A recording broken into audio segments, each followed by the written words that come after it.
American planes full of holes and wounded men and corpses took off backwards from an airfield in England. Over France, a few German fighter planes flew at them backwards, sucked bullets and shell fragments from some of the planes and crewmen. They did the same for wrecked American bombers on the ground, and those planes flew backwards to join the formation. The formation flew backwards over a German city that was in flames. The bombers opened their bomb bay doors, exerted a miraculous magnetism which shrunk the fires, gathered in the cylindrical steel containers, and lifted their containers into the bellies of the planes.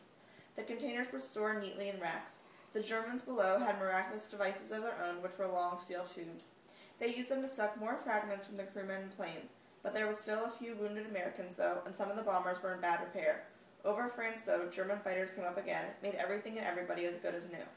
When the bombers got back to their base, the steel cylinders were taken from the rack and shipped back to the United States, where factories were operating night and day, dismantling the cylinders, separating the dangerous content into materials.